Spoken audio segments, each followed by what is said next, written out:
Hello everyone, आज हम लोग पढ़ने जा रहे हैं डायमेंशंस एंड डायमेंशनल फार्मूले, जो कि साइंस के स्टूडेंट के लिए बहुत ही महत्वपूर्ण यूनिट है फिजिक्स का। यूनिट एंड मेजरमेंट्स चैप्टर से ही है। इसका कॉन्सेप्ट बहुत ही ज़रूरी है। ये जो है, यहाँ से क्वेश्चन जो है हमारा बहुत सारे एग्ज़ामों में पूछा जाता है, चाहे वो एंट्रेंस का एग्ज़ाम हो, चाहे वो कॉम्पिटिटिव एग्ज़ाम हो, चाहे स्टेट पीसीएस हो। साइंस से रिलेटेड यहाँ से अक्सर प्रश्न पूछे जाते हैं। इसका कॉन्सेप्ट हम लोग को जानना बहुत ही आवश्यक है, ज़रूरी है, ताकि ऐसे इससे रिलेटेड जितने भी सवाल आए उसको हम लोग आसानी से सॉल्व कर पाएँ। तो हम लोग जानते हैं कि इसके बिफोर में क्या हम लोगों जानते हैं कि फिजिकल क्वांटिटी जो है हमारा दो प्रकार का है। पहला हो गया फंडामेंटल फिजिकल क्वांटिटी, दूसरा हो गया डेरिवेटिव फिजिकल क्वांटिटीज़। तो दो तरह का है ना। तो जितने भी हम लोग इसमें पढ़ेंगे अभी, है ना, इसको व्यक्त करने के लिए हम लोगों को 7 फंडामेंटल क्वांटिटीज़ का ही यूज़ करके हम लोग पढ़ेंगे। तो जितने भी फिजिकल क्वांटिटीज़ है सभी को व्यक्त करने के लिए हमको किसकी आवश्यकता पड़ता है? 7 फंडामेंटल यूनिट्स का ही हम लोग को आवश्यकता पड़ता है।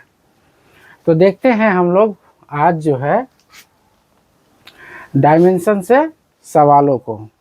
तो डायमेंशन के लिए हम लोग लेते हैं टेकिंग एस। लेंथ के लिए हम लोग क्या लेते हैं? एल लेते हैं। इस प्रकार से ये क्लोज बॉक्स में हम लोग लेंगे इसको। फिर मास के लिए हम लोग लेंगे इस तरह से। टाइम के लिए लेंगे हम लोग एल टी, इस तरह से। लेंथ के लिए एल क्लोज बॉक्स में, मास के लिए एम, टाइम के लिए टी है। तो कोई भी हम लोग एक फार्मूला ले लेते हैं, जैसे कि डेंसिटी लेते हैं। तो डेंसिटी क्या होता है? मास बाय वॉल्यूम होता है। तो क्या हो जाएगा? मास का एम हो जाएगा और वॉल्यूम का क्या होता है? वॉल्यूम का हो जाएगा हम लोग का एल क्यूब हो जाएगा। तो हम लोग का क्या निकल के आ रहा है? M L to the power -3 ये आ रहा है। तो डेंसिटी का जो है डायमेंशन क्या हो जाएगा? M L to the power -3 हो जाएगा। इसी को हम लोग कैसे पढ़ेंगे, है ना? इसको पढ़ेंगे डेंसिटी का डायमेंशन फॉर्मूला को पढ़ेंगे, है ना। मास के लिए हो जाएगा 1 हो जाएगा और लेंथ के लिए हमारा क्या हो जाएगा? -3 हो जाएगा। तो उसी प्रकार अगर वेलोसिटी को हम लोग लेते हैं, वेलोसिटी को, तो वेलोसिटी इक्वल टू क्या होता है? Displacement by time. क्या हो जाएगा? डिस्प्लेसमेंट का क्या होगा? एल हो जाएगा और टाइम का टी हो जाएगा। तो क्या हो जाएगा? L T to the power -1। तो इस प्रकार हम लोग देखते हैं वेलोसिटी का जो डायमेंशन होगा एल टू द पावर -1 होगा। डेंसिटी का क्या होगा? M L to the power -3 हो जाएगा। तो इसको इस प्रकार से भी हम लोग लिख सकते हैं, एम एल का power -3 T to the power 0। इसको इस प्रकार भी लिख सकते हैं, M to the power 0 L T to the power -1 velocity को। तो वेलोसिटी का डायमेंशन ये होता है, डेंसिटी का डायमेंशन ये होता है। इसी प्रकार बाकी सबों का भी हम लोग बारी बारी से निकालेंगे।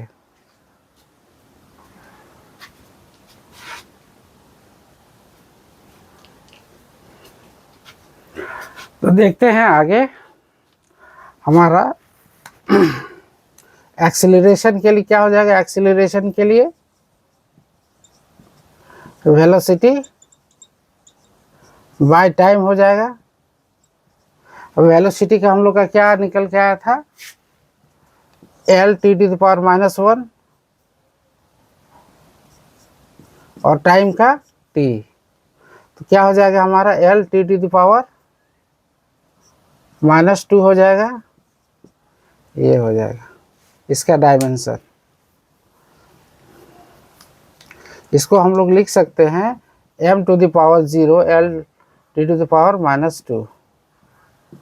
इस प्रकार वर्क का क्या हो जाएगा, वर्क का क्या होता है, एफ एस कॉस थीटा होता है, एफ एस कॉस थीटा होता है वर्क। तो वर्क का करने से पहले अगर हम लोग फोर्स का कर ले तो हम लोग का आसानी होगा। तो फोर्स का क्या होता है, फोर्स का क्या होता है फॉर्मूला, मास इंटू एक्सीलरेशन होता है, मास इंटू एक्सीलरेशन होता है। तो क्या हो जाएगा मास का m और एक्सीलरेशन का क्या हो जाएगा यहाँ पे m to the power 0 L T to the power -2। क्या हो जाएगा ये फोर्स का m l T to the power -2, ये फोर्स का डायमेंशन हो गया। इसी प्रकार से वर्क का भी हम लोग बनाते हैं।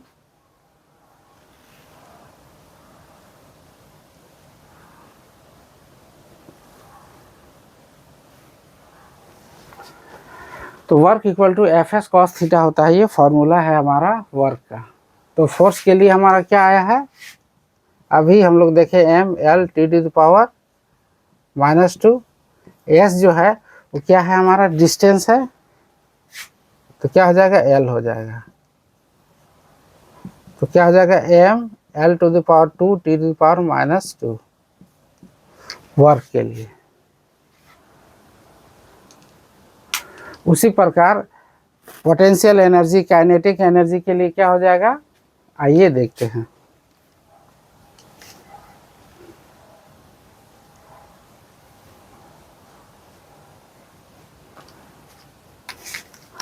Potential energy P equal to क्या होता है mgh होता है, mgh फॉर्मूला है पोटेंशियल एनर्जी का।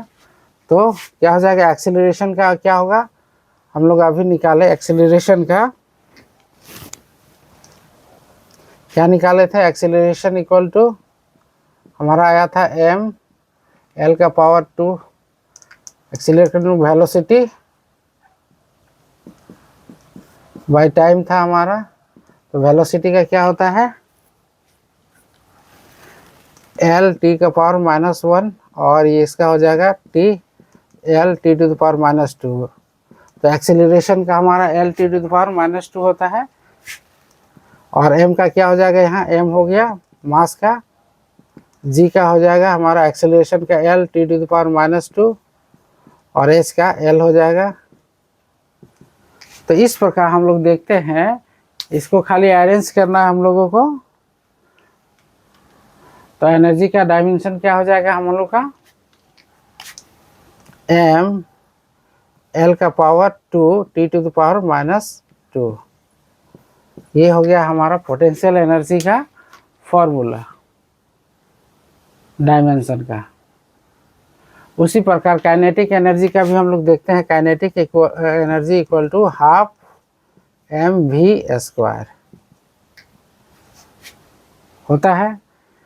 तो यहाँ पे क्या हो जाएगा मास के लिए m हो जाएगा और वेलोसिटी का क्या होता है l T to the power -1 का स्क्वायर हो जाएगा। यहाँ पे क्या हो जाएगा m l to the power 2 T to the power -2।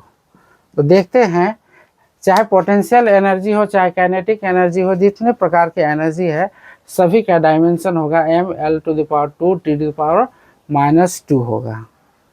तो इस प्रकार से बाकी जितने भी फिजिकल क्वांटिटीज़ है उन सभी का हम लोग डायमेंशन आसानी से निकाल सकते हैं। मोमेंटम इक्वल टू क्या होता है हम लोग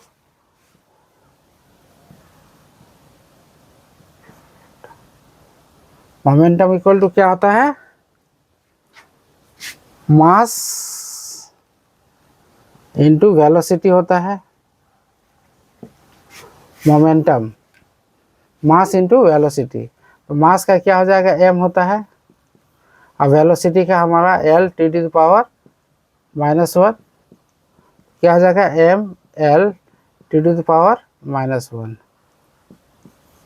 तो मोमेंटम का डायमेंशन हो गया m l T to the power -1।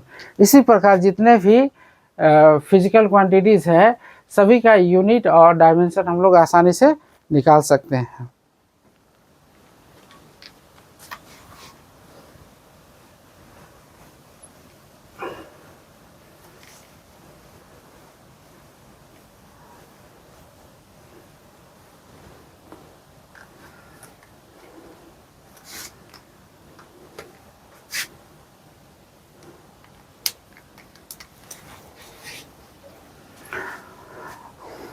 तो अगर आप लोगों को हमारा कंटेंट अच्छा लग रहा है तो हमारे चैनल को लाइक कीजिए, सब्सक्राइब कीजिए। धन्यवाद।